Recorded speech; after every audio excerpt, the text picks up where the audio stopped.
Welcome to Raw Life, Real Faith with Michelle, sharing intimate interviews on life and faith. Together, we'll meet real people who share their fascinating stories and see how Christ graciously transforms us amidst the real imperfections of our lives.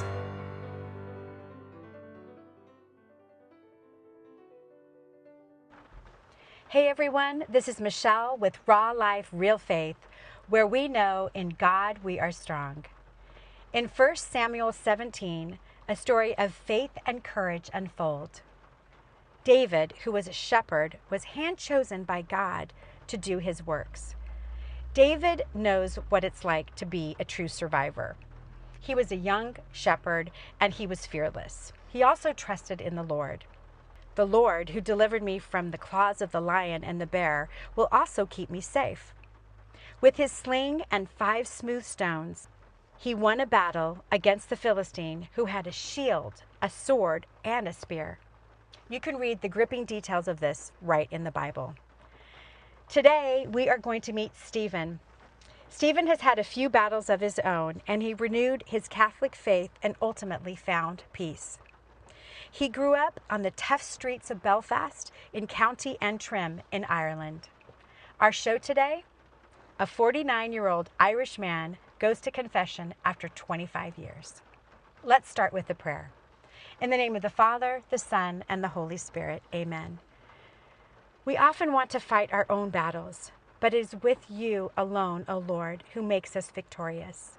Help us today to feel the warmth of your love when we are truly humble before you. In the name of the Father, the Son, the Holy Spirit, amen. Stephen is also fearless, brilliant, engaging. He's a self-made man. He worked as a mechanic for 17 years, and then he took up a challenge from a barrister and got a law degree. He might tell you that story himself. Stephen, it is such a pleasure to sit with you right now, and I've loved getting to know you and spending time with you. Yesterday was a really big day where you went to confession after 25 years. Before we get into that, though, have you ever met a shepherd? Well, G.A.D. Vicarja and G.A.D. Michelle, and yes, I have. I know a number of shepherds, and I suppose the shepherds. Why did God choose David? Why did God choose a shepherd to fight his battles on earth? The reason is because known shepherds, they are far tougher than I'll ever be. They're extremely strong and they are resilient. They work very, very hard to ensure their flock is safe. They work hard to ensure their family is safe. And without the shepherds in this world, where does the world go? The world starts to come to an end. How many shepherds do you know? How many would you say you know in your life? I probably know personally about 4 shepherds, and every one of them are generally the same. Really, really nice people, really, really tough, and they are the type of people I do not want to be fighting with a slingshot. So they are. I love it. Well, you opened up with, you said something Irish. What did you say when you first opened up? The greeting in Irish is G.A.D., which means God be with you. The reply to that is Jes Meredith, which means God and Mary be with you.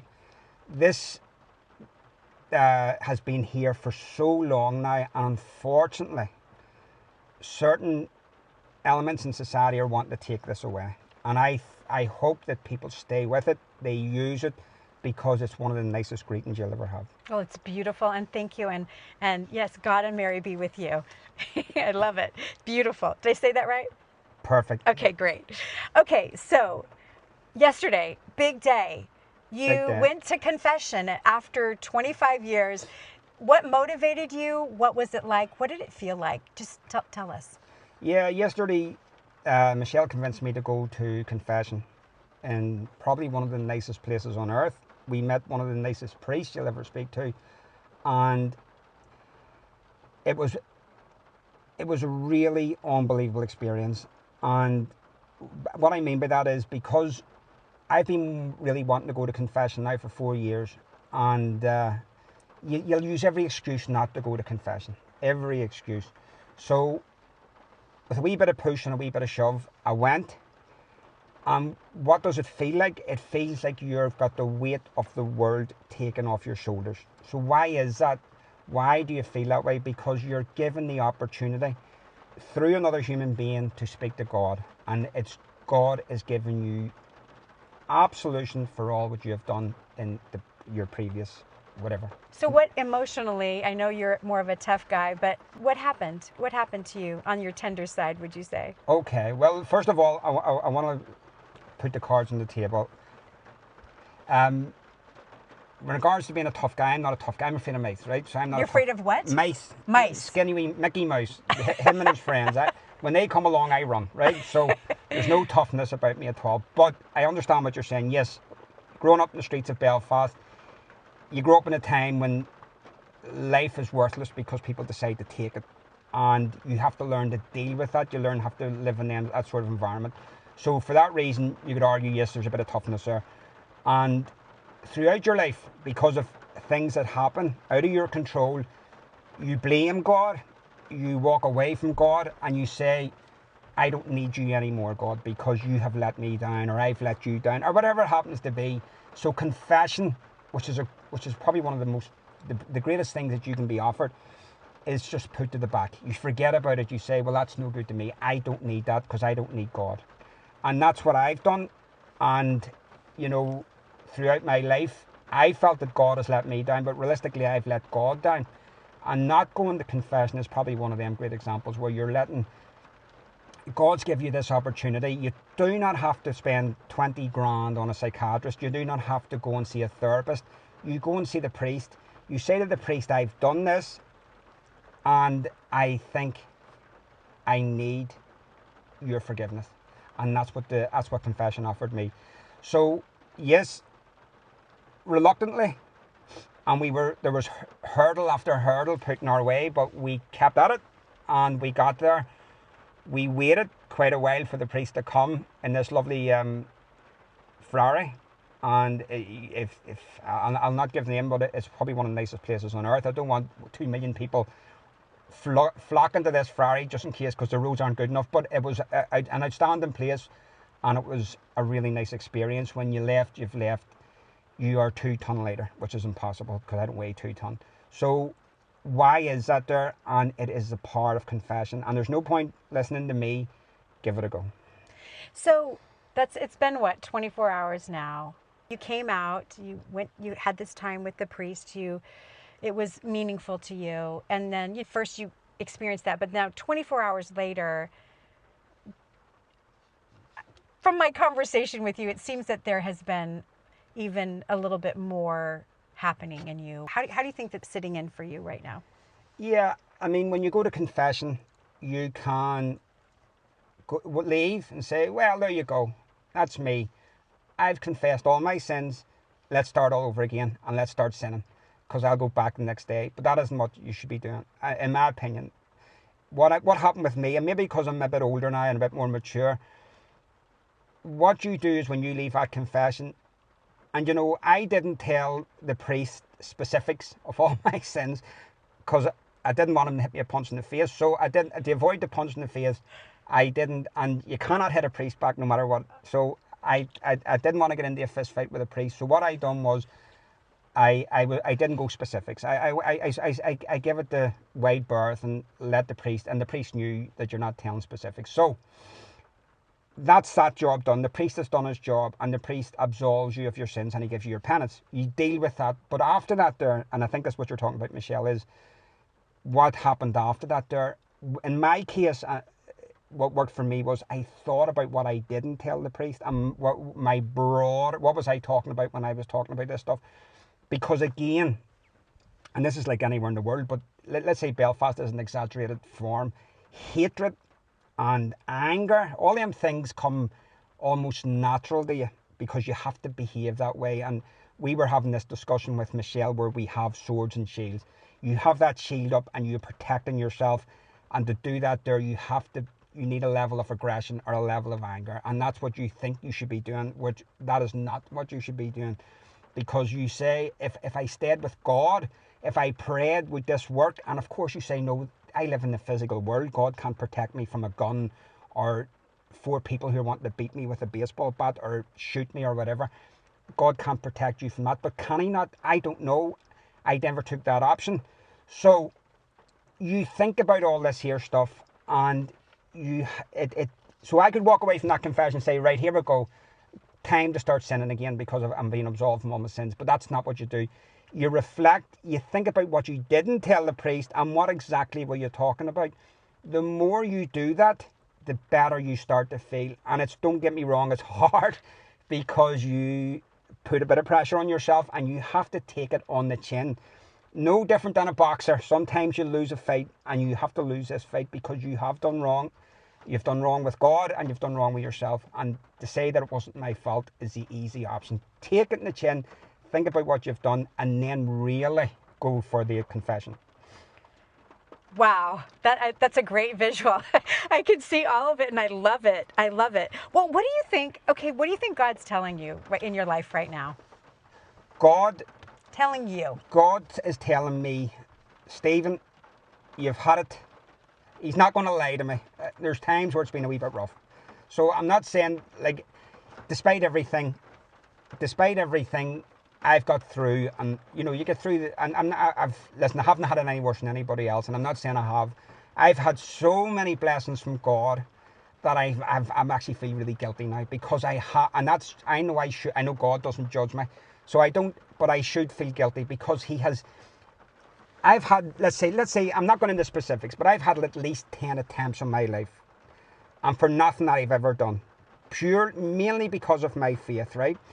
And every time God has been there to defend me. But did I see God defend me? No, I thought it was me defending me. I thought it was another reason. It was luck. There's no such a thing as luck. I was blessed by God to be saved on that day when that happened. Now, some people go through life and they might have one attempt on their life, but when you've had maybe 10 or so, you know, you start to become hardened to it, and you say, well, this is because I'm a tough guy. I can handle anything. But that's not the case. In retrospect, looking back, it is because of God's protection. And I mean, I've always been I'm not saying I was so unreligious that I became some sort of demon. That isn't the case. I was always religious to a point, and then at a point in my life, I thought, look at me, I'm so great now that I don't need God anymore. And that's where things start to go wrong, because yes, you'll pull that off for 1 year, 2 years, maybe even 100 years. You don't know how long that's going to last you, but there's a point in your life, which happened to me, where you realize you're a human and you cannot pull this stuff off on your own. And that's where God in my life came in, and I knew Jesus was beside me, God was in front of me, and nobody was getting through. And I hope that everybody has their experience. I had that experience, and I'm very grateful for it. Well, I think you said yesterday, I think you said something like you felt like you put yourself above God. You do put yourself... And did that happen? Why did you say that? What did you mean by that?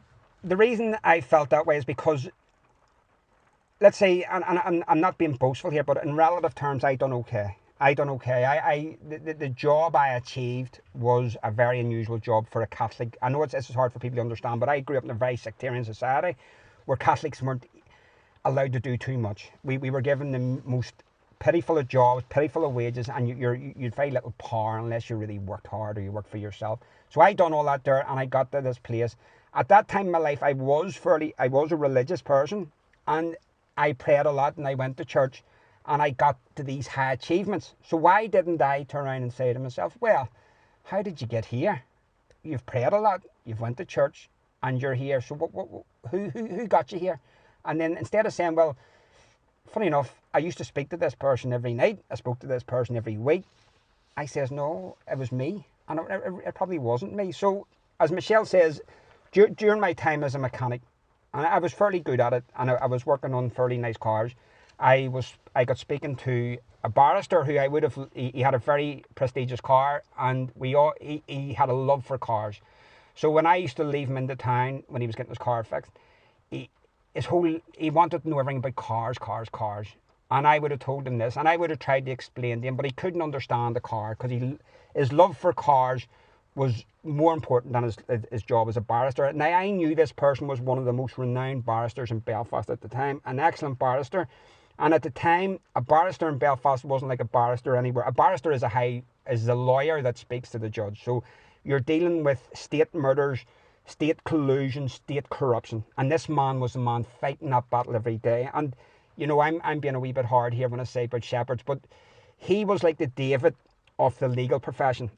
He was taking on the demonic forces of a demonic state, and he was fighting every day. And when he spoke to me about cars as if it was more important.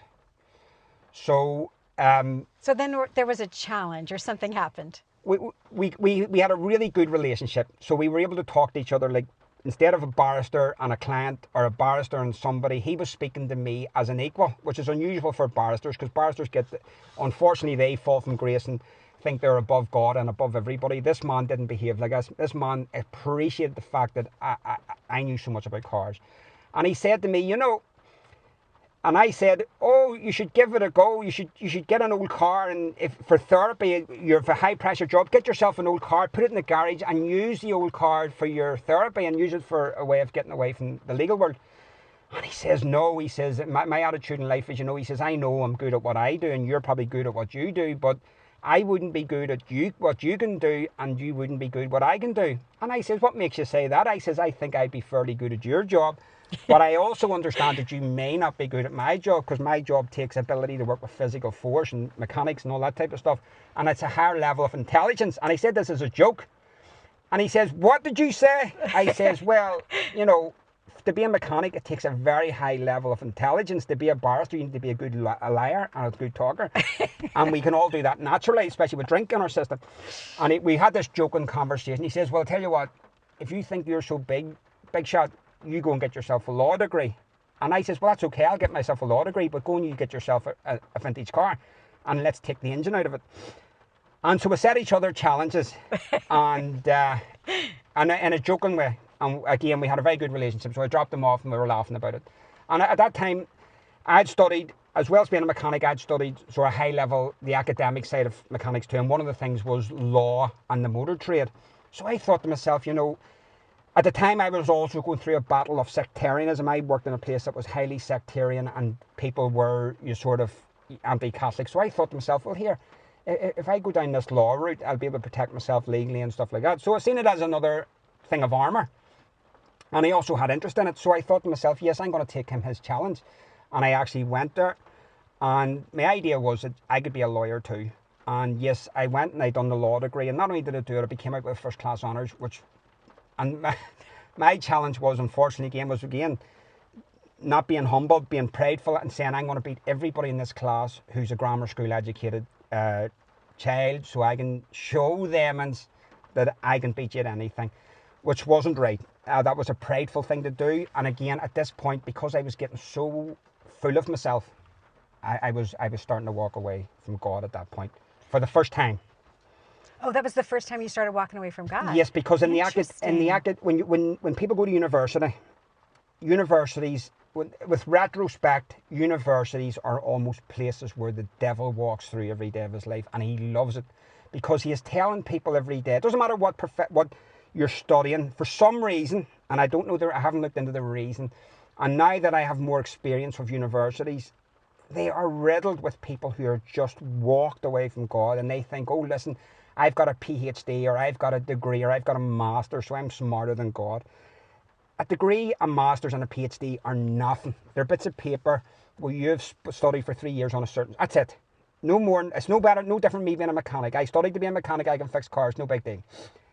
It doesn't matter what type of car. If I work on the latest BMW, Rolls Royce, or Mercedes, it doesn't make me a better person because I know how to do that. That's just knowledge, and God gives me that knowledge. When you're in university, all God is saying, I'm giving you an opportunity here. Now do the right thing. But unfortunately, when you go to university, for whatever reason, Satan's everywhere, and he walks you away from God. He says, you're better than that. He's a fool. He doesn't even exist. You get on with your life, and you'll be far happier. You go and get yourself a degree. You go and get yourself a high salary. You go and get yourself a hot tub, a fancy car, and go away on holidays. That's all you need in life. You do not need this crazy person, God. it sounds like you are the type of person where you're invincible and nothing is going to stop you, and any challenge you will take. And it also sounds like you've seen the good, the bad. You've seen people that are loving and people maybe that aren't, and where there's pride that gets in the way and that it doesn't. And sounds like some of the experiences you've had with the school system were tough as well. But with all of that, humility maybe goes for all of us, right? I mean, where's humility in all of this? So, regardless of our backgrounds or how we study or whatever, any part of it, where's humility for you in life? Where do you see it? Okay, well, humility. uh, that's I mean, yes, I've met people who have been through so much more than me. So I don't want to take away from, because I know people, and the example I give, I used to work with a fellow who done 15 years in jail for a crime he didn't commit, and throughout that 15 years he was tortured, he was beat, he was threatened, and there was a number of attempted murders on his life. Now, this fellow was the nicest person. Now, how does a person go through 15 years of jail, of torture, and still have humility? Now, this is your challenge. If he can do it, why can't I do it? Now, so I've met people like that who have went through the worst, and who am I to turn and say I haven't got humility? Why did I think I was more arrogant than people like that? Why did I think I was better than people like that? And the answer is I shouldn't have. And the answer is you need to have humility, or else you're in big, big trouble. Being prideful and being above people isn't going to get you anywhere. It's just going to lead you into a false hope and false path, and it's just awful. So the answer is, it's unfortunately for some people it's a necessity. If you don't have it, you're in a wee bit of trouble. I think, was it St. Augustine who said, if you think you're humble, you're not? I think it was him, but yeah, I think it's a daily struggle for all of us. I mean, I don't know if anybody actually ever gets there, maybe until we get to heaven. So it's great that you have that awareness at this point. You know, when I was talking with you also, I picked up a little bit that sometimes you're half in and half out. A little bit, you have the fighting spirit, but you also have the non-committal spirit a little bit. Do you know what I'm talking about? Yes, yes. Do you find that you went to confession, you did it, you dabbled in confession, and you said, yeah, I'm going to go on, the next day is going to be amazing. Do you feel like this is going to be a dabbling, or do you feel like this is, I'm all in? Where are you? Be honest. You're true. How do you feel about tomorrow? Yes, that's true. You think to yourself, and you're saying about St. Augustine. St. Augustine has, I mean, if you read anything, St. Augustine went through all this because he was from a privileged background. He gave up his privilege to become saintly. So that was, back in the day when he was alive, that was a lot more than I would ever give up. He gave up his life to take on this challenge. We have saints here in Ireland like Oliver Plunkett, who was hung, drawn and quartered for the exact same reason.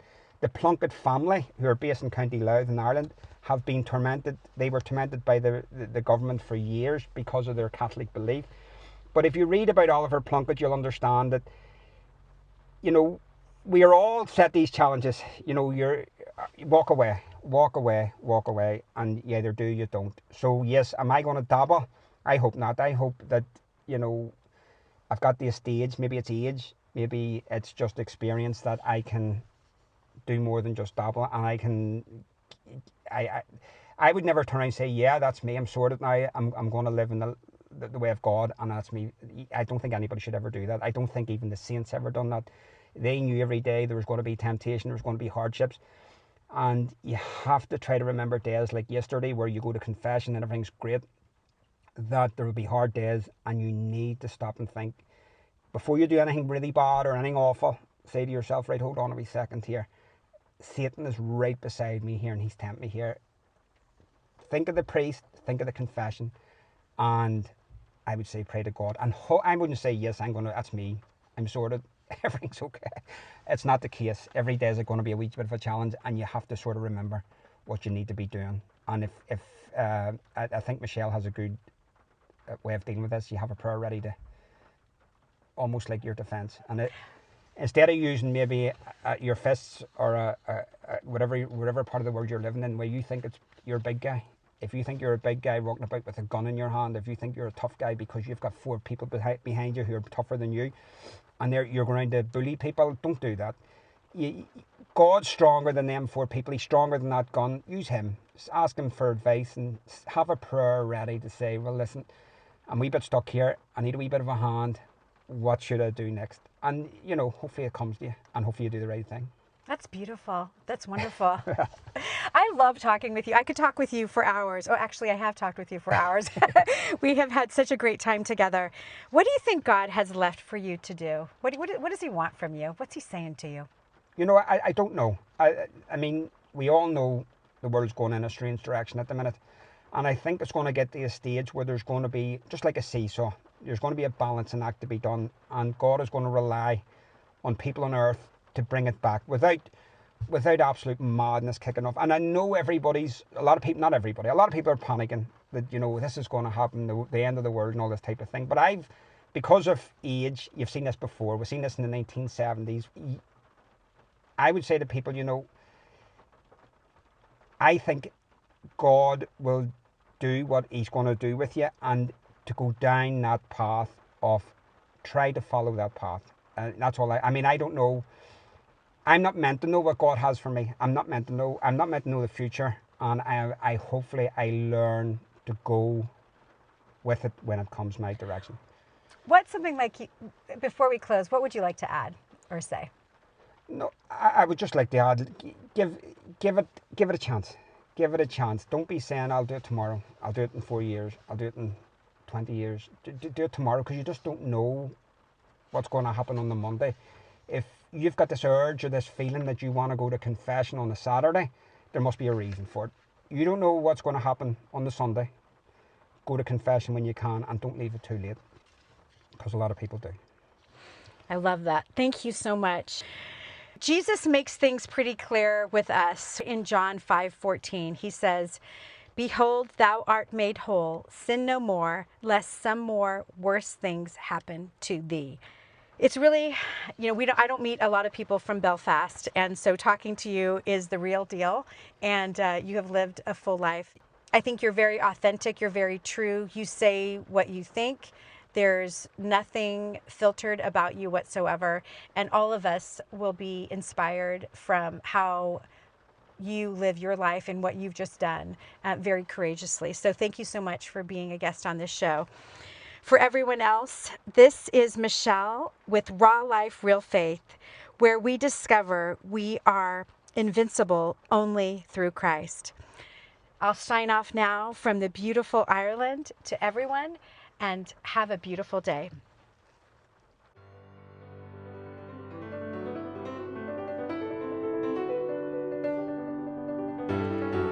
You've been listening to Raw Life, Real Faith with Michelle, sharing intimate interviews on life and faith. You'll find this show on every major podcast platform, as well as rawliferealfaith.com.